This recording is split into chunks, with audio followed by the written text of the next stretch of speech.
Well, back in episode 3, we discussed paints and primers and what to get, what to select. And of course, we discussed about getting those basic paints, the basic paints on a color wheel, and maybe a basic white or black primer to start out with. But now you've claimed all of those items to finally put paint to your plastic gray models. But how do you do it? What is the process to paint your models? Well, no worries. That's what we're discussing today.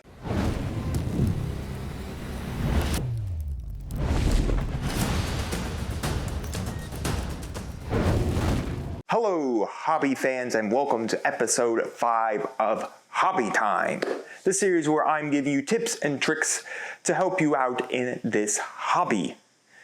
And today we are discussing the painting process. Probably one of the more important processes than anything else in this hobby, because this is where we get to transform that gray, boring looking plastic into some really neat, colorful models. Whether you're looking for grim dark or you just want to paint them up the brightest pink you can find on the world, this is your chance to give your models your flair. So here's the steps: prime, base, shade, highlight, basing. Now the difference between base is the base coat, basing is when we're going to do the base. But that is the steps that you have to take, and we're going to break down each one for you. First up, the primer step. That should be pretty easy to understand. That's where we take our rattle can primer and we prime our models. Now you're questioning, well, why can't I just take my paints I got and slap them on the plastic? And yes, you could do that. And the consequence? Few years from now, or even sooner, your paint will start chipping away off of your model even though you varnished it. That's because what's happening is that the acrylic paint that we use for models can't stick to plastic. We prime models with a primer so that when we put acrylic paints down onto it, that paint will stick. And it means the paint won't chip away after we varnish the model.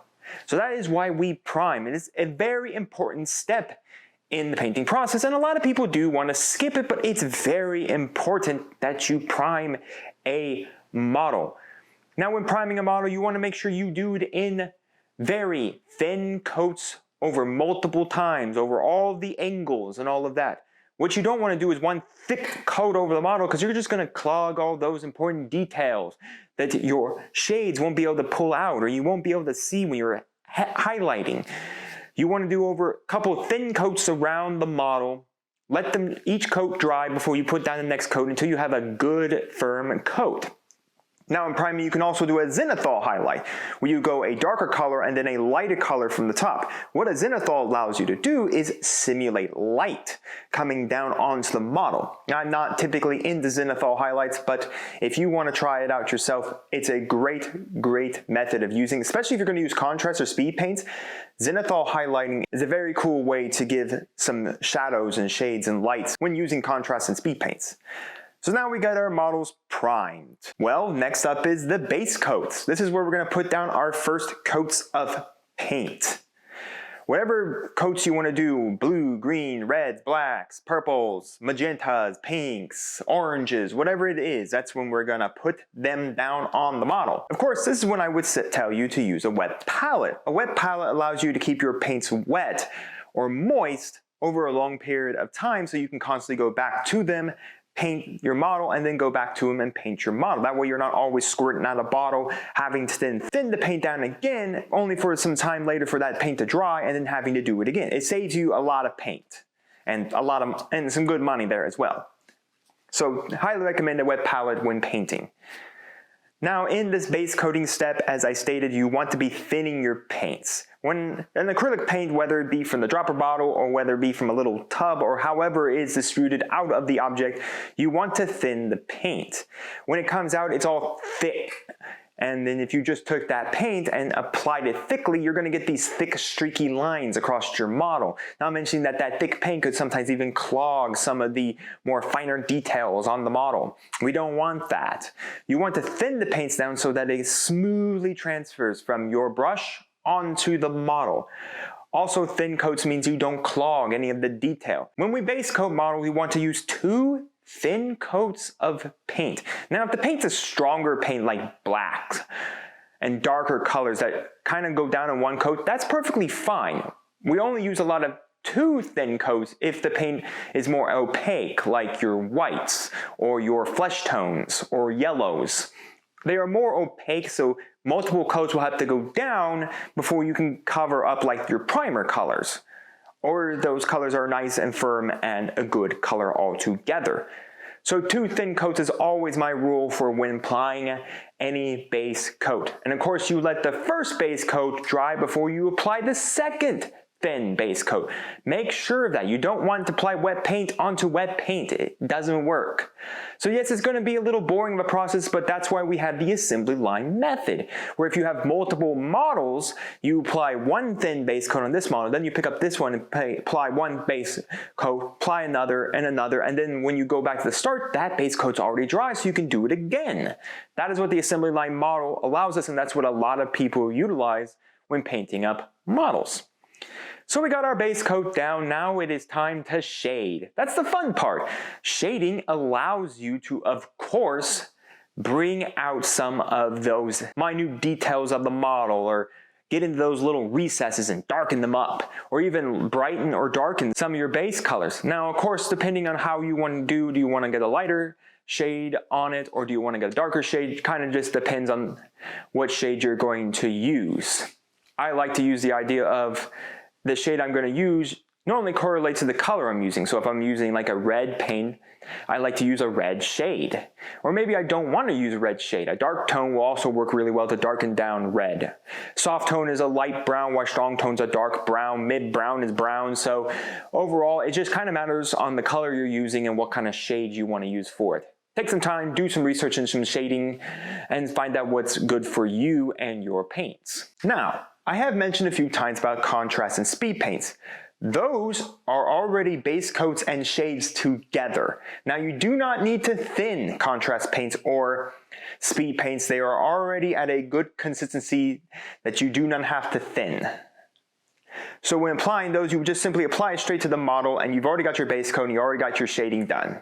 So those skip 2 automatic steps. Again, if you're getting into painting, I highly recommend getting speed paints or contrast paints first, just because it's a lot easier to get past those base coats and those shading steps. Not mentioning that nowadays we have a lot of good colors in contrast and speed paint. Now we are ready to highlight, and this is where we get to bring out all the edges, all the cool details. We get to define the model that we have in front of us.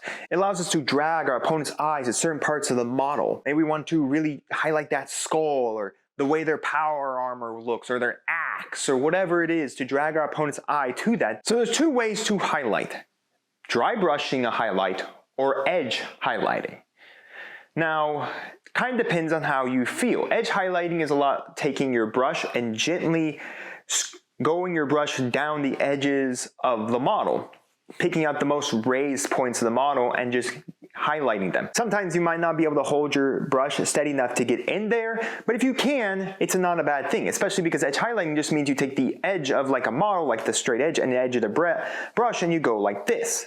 Now sometimes you might have to do it on like certain little angles and stuff like that, so if you're more comfortable with it, go right ahead and do it. It's not a bad method. But if you're not, and you want to try something very simple, dry brushing is probably one of the most simple ways to edge highlight out there. All you need to do is get a brush. Any brush can really be a dry brush. I've heard people like to use makeup brushes as dry brushes. I've yet to try that, but I have been really thinking about trying it out.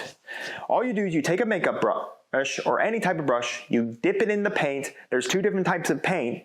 Dip it in some paint, you brush that paint off on a napkin or a paper towel or whatever until you have a very low consistency of paint on it. So you don't want like paint you use for base coating, you want a little amount of paint. So once you get a little amount of paint on there, then you just gently brush it over the edges of the model, and then that paint collects on the edges of the model, bringing out the edges. It's the most easy way to highlight a model without a lot of real work. If you have models that are a lot more finicky with like little bits and pieces everywhere, might not want to get like a highlight on, then dry brushing is really not going to work for you. If you've got big models with large space, then edge highlighting is a great way to save some time when working through those models.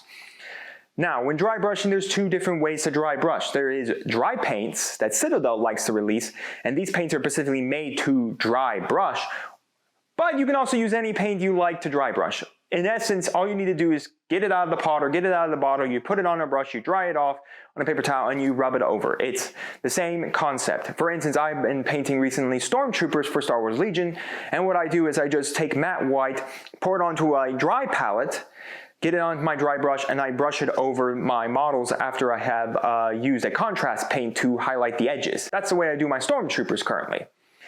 But yes, it kind of matters on what you like. There are pros and cons to both sides of using normal paints as dry brushing paints and dry paints as dry brushing paints. Again, do your research, see what you like. But anyways, what edge highlighting should be is a lighter color to the base color you used. But you can also use your base color to re-highlight or re-bring back that color. For instance, if you use the red and then a dark wash to wash the red down dark, you can use that red again to bring back the color.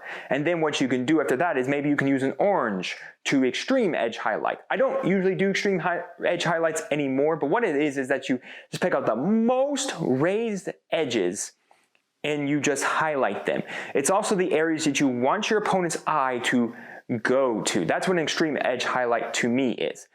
So when highlighting, either use the same color you already used or use a brighter color to bring up the color. Or say for instance you did a lighter wash on the blue and you want to bring a darker color to it. Then use a darker blue to edge highlight. It kind of just matters how you feel you want your edge highlights to appear on your model. Then finally, the basing step. This is where we take the base provided in the box of miniatures and we do basing for it. So basing is, in my opinion, personalized to you. Do you want to use technical paints? Do you want to use glue and sand? Do you want to just stick a bunch of rocks on it?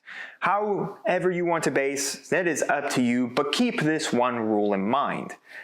Whatever base you do for your model, do for your entire army. Say for instance you're doing a Space Marine army, you did the base in a desert-like scheme.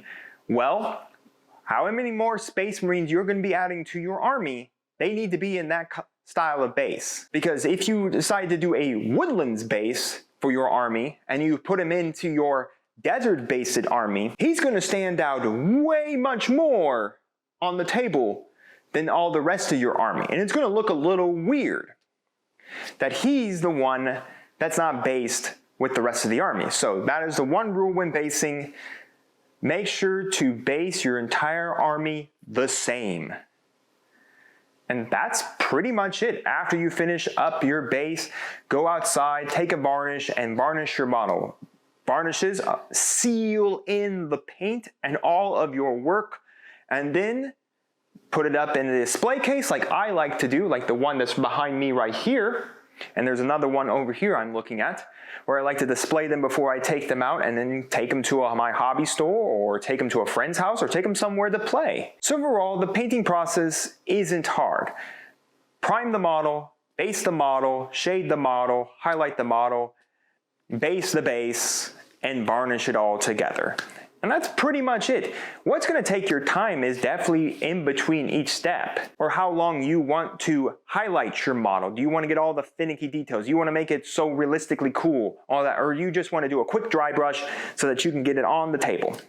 And that's perfectly okay. Everyone has their own different painting styles, from people who just want to get models good to go on the tabletop, which means that they take the base, they do the base, the prime, the base, the shading, do the basing, and then they call that good. There are people who will spend more time in the highlighting step to make them realistic. There are people who spend hours doing realistic metals.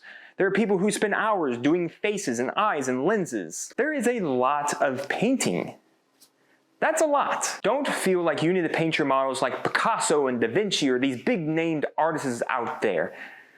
Yes, you might go to a local gaming store and someone might, and you didn't do the lenses on your Space Marines, or in my case, I don't like to do eyes and faces. And someone points out, well, your eyes aren't done. I said, yeah, well, at least I have some models to play with, and that's my opinion. At least I have models that I can play with. And that's what painting's all about. how far do you want to go in it? Do you want to just be able to do the base, the shading, and then the basing of your base and call that good and get them on out and play with them? That's fine, go right ahead. Do you want to spend hours highlighting to make everything look realistic? Great, go right ahead. Do you only want to spend a few edge highlights just to, give some definition to your model? Great, go ahead. In my opinion, painting really comes down to how comfortable are you with it. Do you want to go extreme and high? Like those you see with like Golden Demon awards or some of the most professional painters of models out there? Or do you simply just want to paint a simple model and base a simple base and then be able to say, yeah, I did that, I was really cool, I'm very proud of it, and play with it? And I will also say this, as we paint, we learn new things, new skills, new methods. Never be afraid to go online and learn something new about painting. I just learned something recently as well of doing edge highlights with a sponge, like sponging over the edges to do an edge highlight, which I think is a really cool idea. Maybe you're more into learning how to use an airbrush for base coating. That's a really cool thing. It saves a lot of time. Maybe you want to learn to do specific styles of like flames, like how metal gets heated, how heated metal can reflect against the light of the blues and oranges. Maybe you're really comfortable right now and you want to learn how to do flames really cool. There's a lot to learn. So never be afraid to experiment with your models and never be afraid of what anyone else thinks. Just because you might go to a local gaming store and someone has their models looking like they're ready to be presented on a Golden Demon table, or that they spend, 200 plus hours on, and you may have only spent like 2 to 3 days on your models, don't feel like you need to fit with that person. You did a great job in your painting scheme. You feel comfortable with your painting scheme. Whatever level you're at. Maybe you don't want to do eyes. Maybe you just don't like doing faces. Maybe you don't like doing armor. Maybe you just don't like edge highlighting. In this hobby, painting really should be your comfortability. What are you comfortable painting up? What colors are you comfortable using? What styles of painting are you comfortable with? And just have fun. This hobby is about having fun, painting up the models your style, painting up the models your way, painting up models that you really want to play with. And in the end, I'll leave you with this. After you're done with all your models, paints and everything, make sure to record what you did. The base coats, the shades, the highlights, the basing. That way, if you say, leave those models for a year and then come back to them like, oh, how did I paint these guys again? Oh, right, I have those notes I kept. And then you can always go back to them to always understand how you painted up them.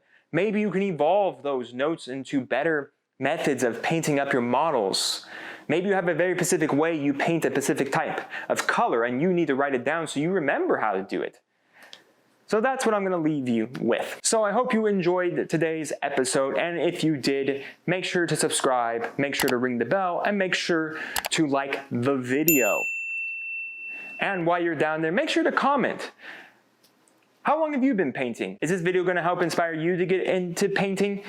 What's your level of comfortability? What was the first model you actually painted up? And all of that. Let me know down in the comments. I'm more than happy to read and have a conversation with you. And we'll see you here next time on Mama Dragon's Miniatures in episode 6 of Hobby Time.